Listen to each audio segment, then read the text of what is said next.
बिस्मिल्लाहिर्रहमानिर्रहीम। हज़रात मारिफुल हदीस की किताबुल आज़ान में से एक हदीस का मुताला करेंगे। ये मारिफुल हदीस की तरतीब के लिहाज से हदीस नंबर 454 है, और जो दोस्त हमारे बुखारी शरीफ के मतन को देखते हैं तो बुखारी शरीफ की तरतीब के लिहाज से ये हदीस नंबर 792 है। इस हदीस में नबी अकरम सल्लल्लाहु अलैहि वसल्लम के रुकू और सजदा के बारे में बताया गया है कि नबी सल्लल्लाहु अलैहि वसल्लम रुकू में पुष्ट को बराबर रखते थे और इत्मीनान और एतदाल के साथ रुकू और सुजूद को करते थे। अनिल बराए रज़ियल्लाहु अन्हु क़ाला काना रुकू नबी सल्लल्लाहु अलैहि वसल्लम व सुजूदुहु व बैनल सजदतैन व इज़ा रफ़ा मिनर रुकूअ मा खलल क़ियामा वल क़ुऊदा करीबम मिनस सवाए रवाहुल बुखारी। हज़रत बरा इब्न आज़िब रज़ियल्लाहु ताला अन्हु रवायत करते हैं, उन्होंने कहा कि नबी अकरम सल्लल्लाहु अलैहि वसल्लम का रुकू, सजदा और दो सजदों के दरमियान की नशिस्त और रुकू के बाद जो कोमा होता है, रुकू के बाद खड़ा होना, ये सब तकरीबन बराबर होते थे। अलबत्ता क़याम और तशहुद कुछ तवील होते थे। यानी इसमें नबी अकरम सल्लल्लाहु अलैहि वसल्लम की नमाज के बारे में बताया गया है कि आप सल्लल्लाहु अलैहि वसल्लम किस तरह से तादील अरकान करके और ठहराव के साथ नमाज को पढ़ते थे, और फरमाया कि क़याम और तशहुद नबी सल्लल्लाहु अलैहि वसल्लम का बराबर होता था, और इसके साथ साथ रुकू और सजदा और कोमा और जलसा ये नबी अकरम सल्लल्लाहु अलैहि वसल्लम के तकरीबन बराबर हुआ करते थे। शाह वलीउल्लाह मुहद्दिस देलवी ने इस हदीस की तशरीह में लिखा है, और वो ये कहते हैं कि नमाजी को क़याम और तशहुद जो है ना उसमें ज़्यादा खड़ा होना चाहिए, ज़्यादा तवील करना चाहिए, और इसी तरीके से रुकू और सजदा जो है वो निस्बतन कम करना चाहिए, और फिर इसके बाद जो है ना वो ये कहते हैं कि कोमा और जलसा जो है वो इससे भी कम होना चाहिए। लेकिन इसके मद्दे मुकाबिल हमें बाज़ अहादीस ऐसी मिलती हैं कि जिनके अंदर नबी अकरम सल्लल्लाहु अलैहि वसल्लम का रुकू और कोमा और सजदा इसके बारे में और जलसा इसके बारे में ऐसे लगता है कि नबी सल्लल्लाहु अलैहि वसल्लम ने बहुत तवील जो है ना वहाँ पर क़याम किया और रुकू किया और सजदा किया और कोमा किया और जलसा किया। मिसाल के तौर पर एक हदीस में सही बुखारी की हदीस है, हज़रत अनस रज़ियल्लाहु ताला अन्हु बयान करते हैं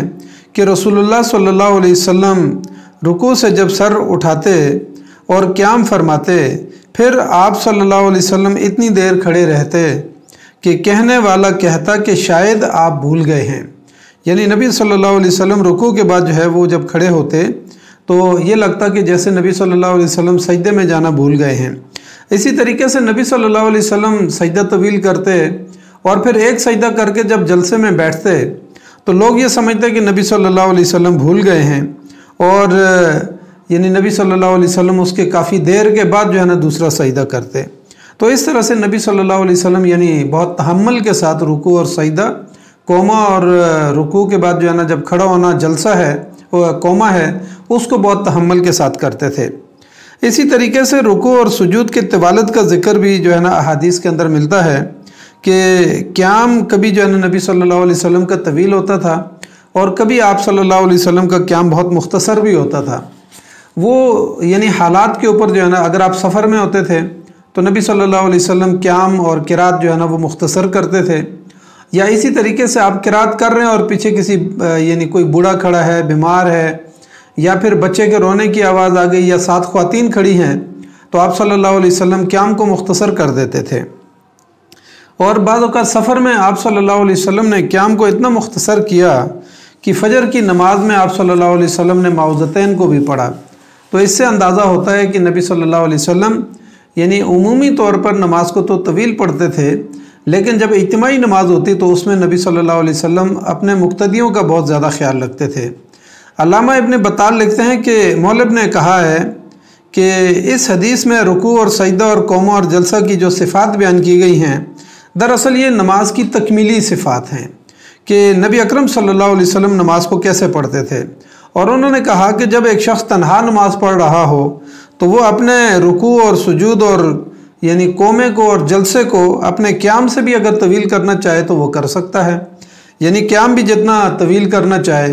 वो कर सकता है। अलबत्ता उन्होंने कहा कि कम से कम जो है ना रुकू इतनी देर में तो ज़रूर होना चाहिए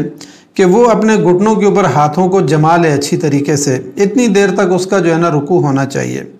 इस हदीस में तादील अरकान और इत्मीनान का जो है ना तस्करा है, इस यानी बाब के अंदर भी तस्करा है और नबी सल्लल्लाहु अलैहि वसल्लम की इस नमाज के अंदर भी तस्करा है। और साथ ये भी फरमाया कि नबी सल्लल्लाहु अलैहि वसल्लम यानी जब नमाज़ पढ़ते थे तो आप सल्लल्लाहु अलैहि वसल्लम अपनी पुश्त को जो है ना बिल्कुल सीधा रखते थे। हज़रत आयशा रज़ी अल्लाह तआला अन्हा फरमाती हैं कि नबी सल्लल्लाहु अलैहि वसल्लम जब रुकू करते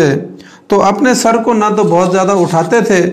और ना ही अपने सर को बहुत ज़्यादा नीचे झुका देते थे, बल्कि दरमियान में अपने सर को रखते थे और आप सल्लल्लाहु अलैहि वसल्लम की पुश्त जो है ना बिल्कुल ऐसे सीधी और बराबर होती थी। सकीफ़ के एक आदमी ने बयान किया कि हज़रत अबू हुरैरा रज़ी अल्लाह तआला अन्हु ने फरमाया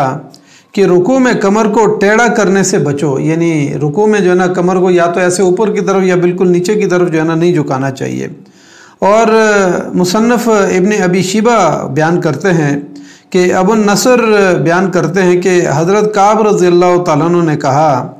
जब तुम रुकू करो तो अपने चेहरे को किबले के सामने रखो, यानी रुकू के अंदर भी चेहरे को ना तो बिल्कुल ऊंचा कर दिया जाए और ना ही नीचे झुका दिया जाए, बल्कि अपने चेहरे को सीधा, अपने सर को जो है ना सीधा रखना चाहिए। और ये कहा कि अपने हाथों को जो है ना अपने घुटनों पर रखो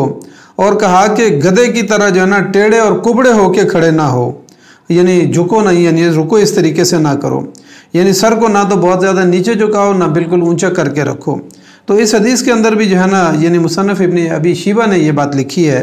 कि नबी सल्लल्लाहु अलैहि वसल्लम यानी अपने जो है ना यानी काब बिन